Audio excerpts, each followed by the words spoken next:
What's good, YouTube? It's your boy Leo, coming to you guys with yet another video. So today we're reacting to 10 next big things in wrestling that totally flopped.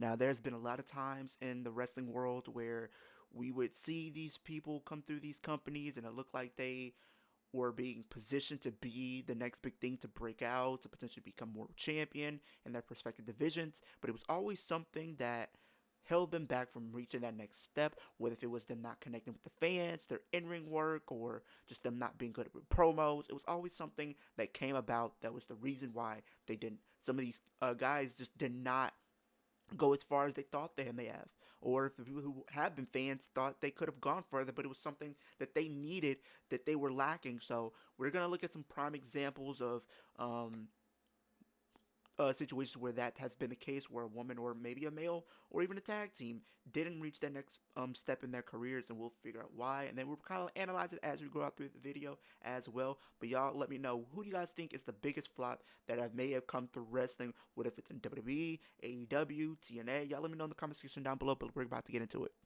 I've ruined the video already, but it's true. The machine can always get behind you and something clicks. I mean, technically, Steve Austin was a so-called flop when he joined the then WWF. I think that turned out all right. So let us just switch it to those who are still waiting to find their wings, even after WWE tried. I believe in you, though, damn it. I am Simon Miller, and let's go. Number 10, Austin Theory. I mean, you can hear me talk about this on my ups and downs reviews.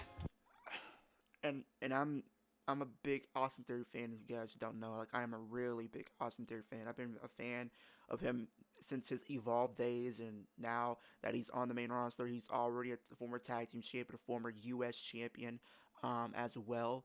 Um, this is a guy that I feel like the WWE are missing a huge opportunity to capitalize with this guy. I think he's only like 26, 27. Like, the guy can really go in the ring. The guy can work. If you go back to his Evolve days, like, you guys can see what I'm seeing. This guy has all the tools to be the top guy in the company. This is a guy that you could realistically not bring, but like, build your company around. That's just how good this guy is, but they don't book him as such right now. And it sucks as a fan to see him, in a tag team with Grayson Waller. And that's no disrespect to Grayson Waller. It's just like they've been teasing this babyface turn between these two since, like, I want to say last year's WrestleMania. And like, they're still together and they're still teasing a year later. So I don't know if they're just going to continue to tease it and then do it at some point this year, or if they're just gonna, or they just drop that storyline altogether. I don't know, but I really think this guy just has all the tools to be something really good. And I think right now, I've said it before, he needs to turn face. I think if you look at his interviews that he's done with Chris Van Vliet and others, he's just being himself, and he's just a relatable person that I think people can really gravitate towards and really get behind, especially as a babyface character.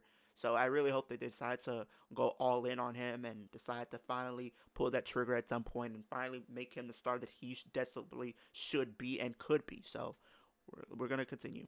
We just need to treat Austin Theory a little bit differently. Yes. I get that he's easy to hate because he's a looker and carved out of stone, but do you remember what he did on NXT? That's the Theory I want on the main roster. Yes. Just a bit of a lovable goof. I think Triple H realizes this because he was pulling the NXT strings then, and we have teased turning Austin for what feels like years now. I think when we try properly, it's gonna work. If nothing else, none of this was really his fault, because when it was time to go hard, what did we do? We told Theory his story was all about a giant gold egg. It's not a joke either. That is what we chose to do. Pray tell why this failed to catch on. So sure, it's fair to say round one was not as expected, and that US title run wasn't great, but I believe, like Bo Dallas, watch this space. Number 9. You mastered Yeah, man. your mind. There's nothing more that doesn't need to be said about him. Like, the guy can work.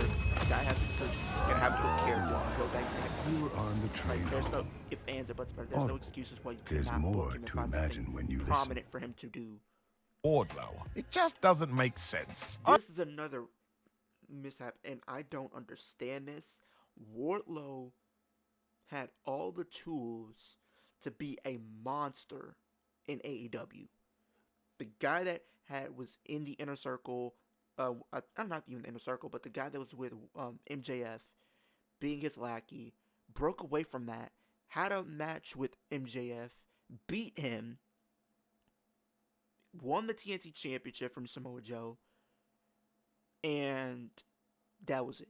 He lost the title, he got it back, he lost the title, brought it back. Then, they put him in this whole the attacker thing with the AEW stuff with Adam Cole, the Undisputed Kingdom, and they were teasing something between him and Adam Cole and stuff like that, but they did not. I think he got injured and we haven't seen him since. I feel like, honestly, when it comes to AEW, he is the biggest dropped ball in AEW and probably going to go down as one of the biggest what ifs. What if they did this? What if they did that? I think when you look at his career, he had all the potential tools to make it. He got the look.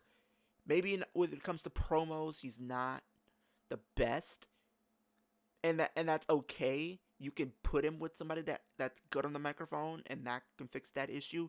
He still gives you that presence of a dominant force to be reckoned with, like a person you don't want to come across. So I just don't know, how could you not book him like the monster?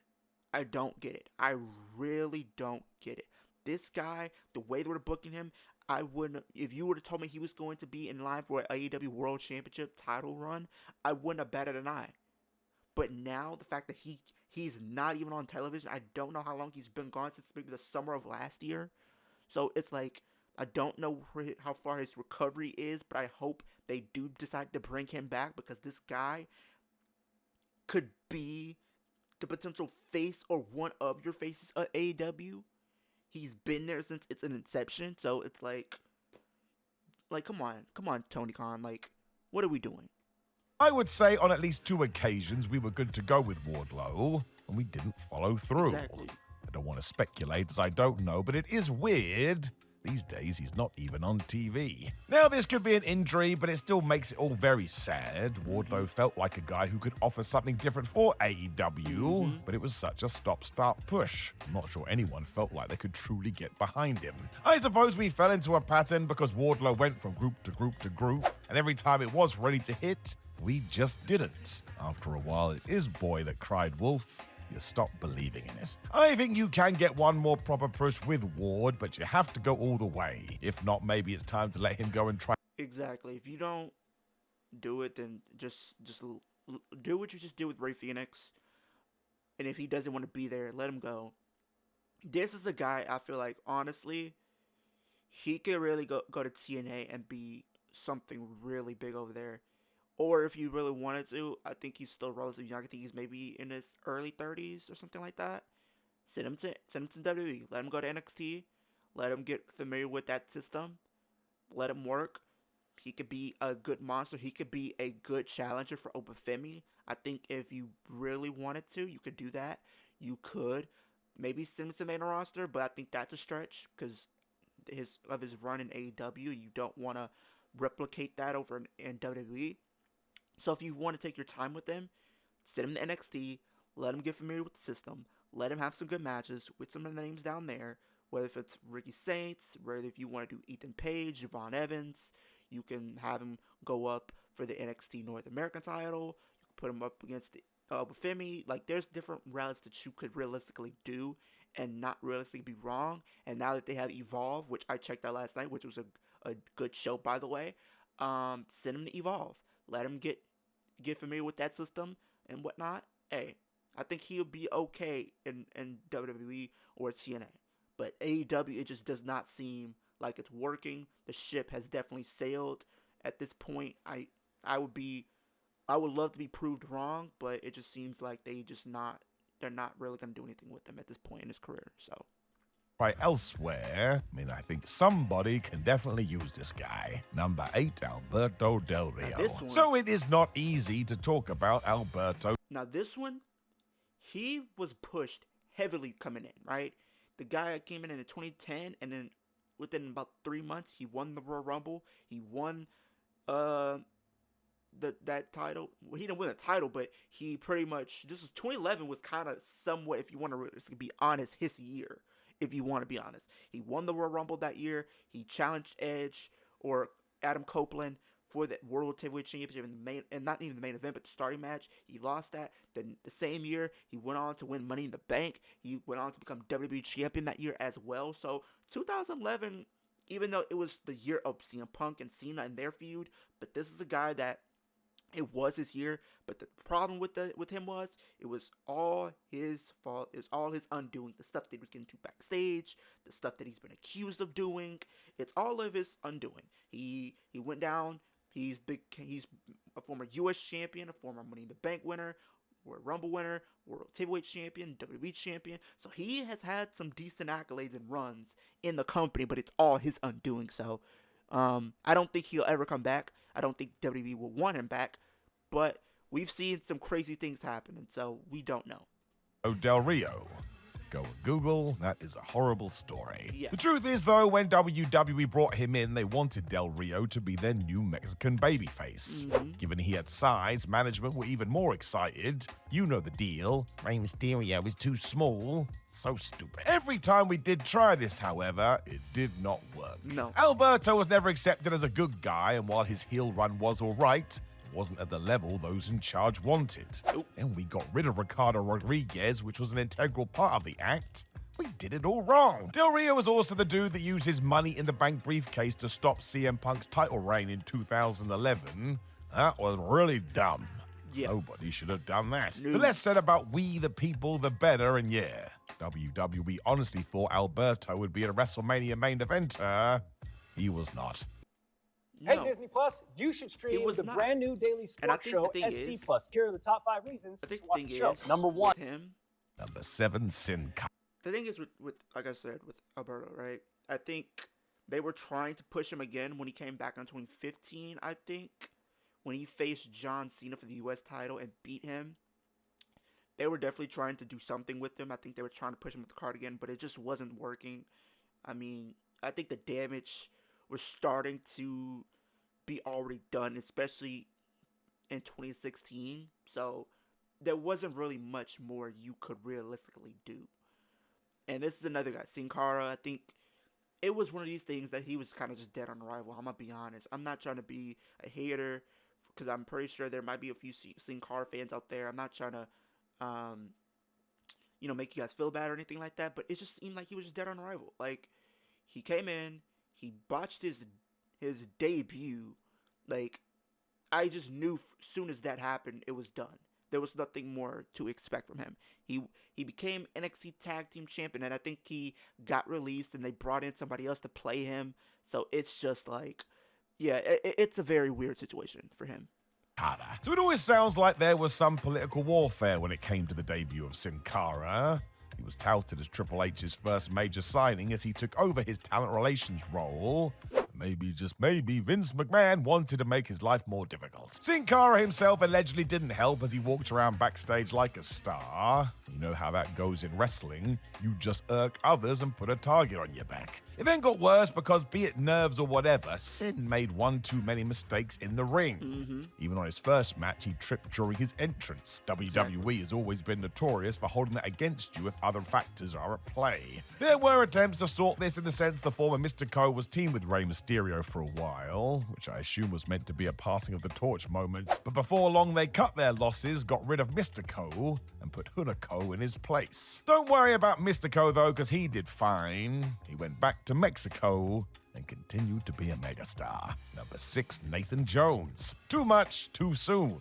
That is the story here. You can find this narrative constantly throughout the years too, so it's amazing Vince McMahon didn't learn. Just because somebody is massive doesn't mean they need to be on the main roster instantly. The rumors have always said management would try and hijack dudes from the boss because they knew what would happen otherwise. I suppose Nathan Jones was just too gargantuan. Vince saw the 8x10s and here came the big push. The issue was Jones wasn't ready to be on the main roster, and even the powers that be figured that one out.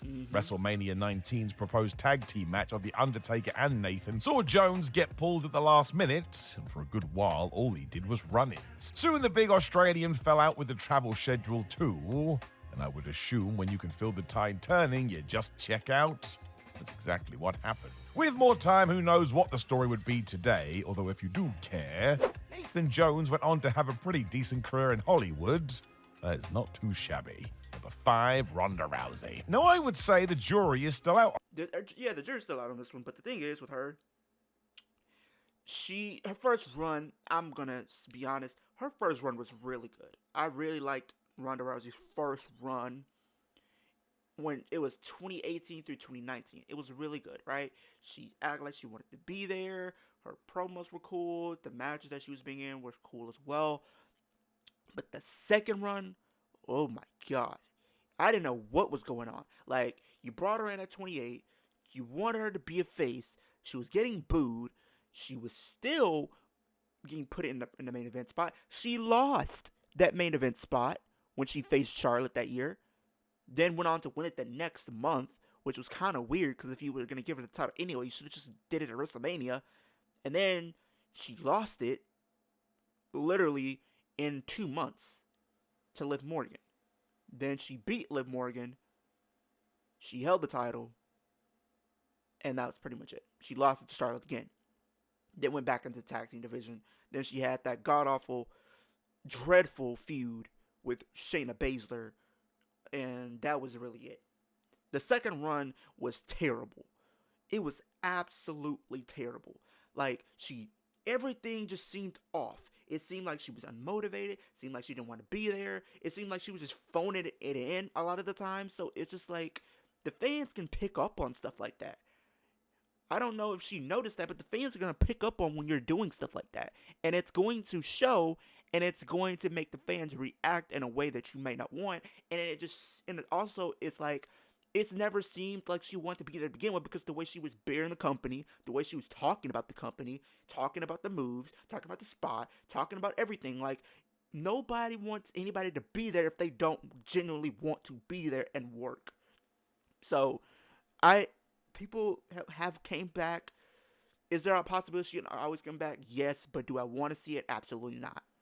On this one, it all depends how you look at it. Ronda herself has talked about how she would have preferred the Logan Paul treatment when it came to her matches, in the sense she would be allowed to rehearse beforehand. The difference was Rousey was basically a full-timer for a while, and there's no time for a run-through when you're on the road making towns.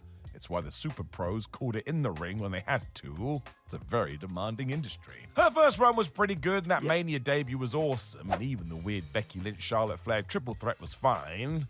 We just overcooked the pudding, and the finish didn't work. It was when Ronda returned for round 2 that it never really re-clicked. Rousey pitched idea after idea to those in charge who clearly saw things differently. Therefore, the on-screen fallout felt off. I mean, just go and listen to any Ronda interview about this. She was not happy. I still think she brought new eyes to the WWE, so you can't say it was a total bust. Just feels like she needed to be approached in a certain way, and that didn't happen, which I kinda get.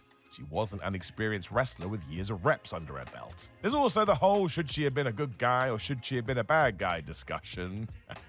What a wild time this was. When it comes to ideas for your bath project, But you that's have the thing with options her. within I don't know options if you want at to Floor & Decor. respect. Please stay alive. I need you to explain all this to the cops. I will stay alive, I promise. For Jack Swagger. WWE must have done something. Wow, this one is a definite one that I think flopped. I think Vince really wanted to push this guy, but it just was not working.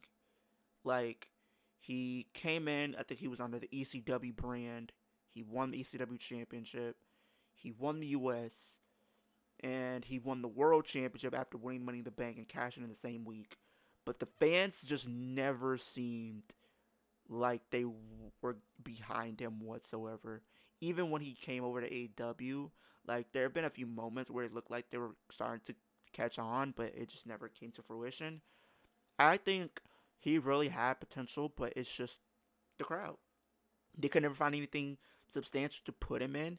I think the most over he did get was the We the People stuff, which was really cool. I think that would have been the moment that they wanted. But the thing is, they wanted him to be a heel. They never wanted him to be a face. They wanted him to do the We the People stuff, but to get heel heat. But instead, it gave him babyface cheers, and you know how Vince is. If you get over on his own, you don't want to do that. And I remember in 2013 he won the Chamber that year, and he was supposed to win the world title, but I think he got in trouble because of substance abuse or something like that, or something like that. So they pulled the plug on his push, and he never seemed to recover from that. Something right with Jack Swagger. I love the guy. This was way back in 2011 when I was already doing wrestling podcasts. I would get behind him every single week.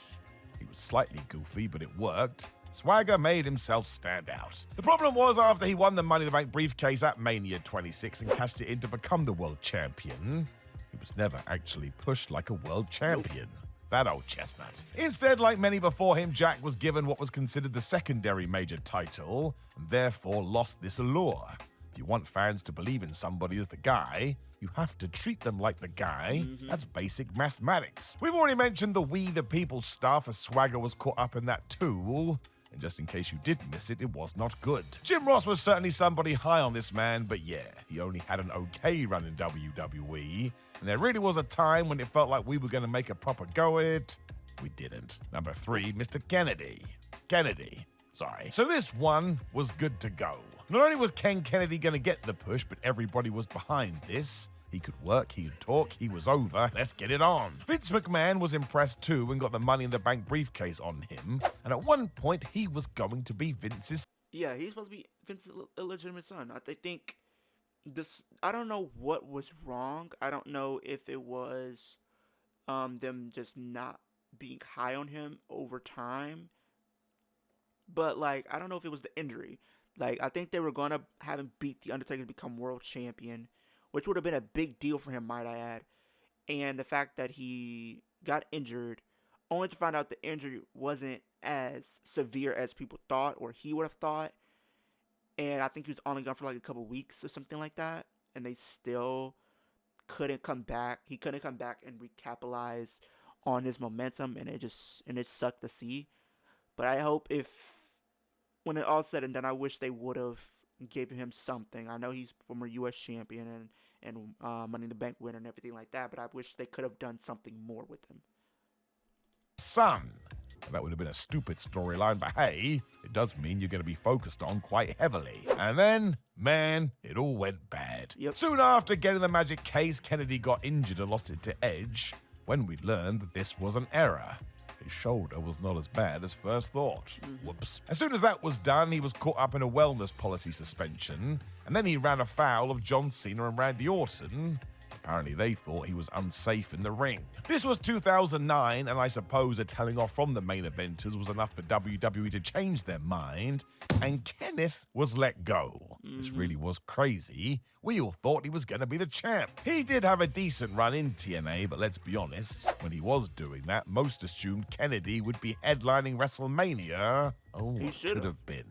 Number 2, Vladimir Kozlov. Oh, brother. If every time you see an ad, you just That- wanna, hi-ya, you need to download Pi. It's a free Chrome extension that blocks ads on all your favorite sites. This was so weird. This one is a weird one. The fact that he beat Undertaker, surprisingly, on SmackDown, I think. They're putting him in position to face the big names. I think there was at one point they were going to put the WWE Championship on him, and now I think there were even reports that they were going to have him defeat the Streak. No. Don't do that. I'm sorry. I remember they were trying, and I saw the vision that they were trying to go for, but nobody was buying into him. Nobody wanted that. Let's be honest. Nobody really realistically wanted that. It was And too then he ended up becoming a comedic character alongside Santino Marella, and they won tag team gold. So 2008. For some reason, WWE thought it was 1987. I'm just not sure fans en masse wanted to see angry foreign heel, especially as it felt so cliched. Yeah. Kozlov was also thrust into the spot with no real push. It was almost like Vince McMahon was searching for new ideas. He panicked and picked an old one instead. Vladimir got all the help too, as he even defeated The Undertaker on SmackDown, and that never happened. He also had a proper war with Triple H over the world title, but again, that lacked heat as the crowd didn't really care. WWE soon gave up on this, with Vlad being moved into a comedy gimmick with Santino Marella, and hey, it was quite funny. It was also a huge 180 shift. With hindsight, I think WWE saw Kozlov as an Ivan Drago figure, but again, we were long past that. Rocky IV was released in 1985, so we were 23 years too late. Number 1, Gable Steveson. I mean, we good likely God. shouldn't have called him. Good God Almighty, this was just all types of wrong. The fact that he was brought up to the main roster, the fact that you didn't do that, you had him go to NXT for his first match when you put him on the main roster, that was weird. Then the match that he did have with Baron Corbin was god-awful. Then the fact that he got himself in trouble because of some stuff that he got caught up in. The next Kurt Angle, that bar is way too high. Gable Steveson did arrive in WWE as a wrestling Olympic gold medalist, and look, in that field he was amazing. Many called him one of the best of all time. It's why WWE and UFC wanted to sign him up, and why when WWE got him he was put in NXT, but on a mega deal, they wanted to make this work. It didn't. There is no real reason either. If you want to bring Angle back into the mix, he wasn't the greatest rookie ever just because of what he could do inside the ring. Kurt figured out character and sports entertainment within what felt like a week. That's why he rose so quickly. It never seemed like Gable had the same light bulb moment, plus his work didn't have the same personality as Angle's. Again, we should not have made this comparison. Before he even made it to the main roster, he was let go, and the word was Steveson just didn't get it.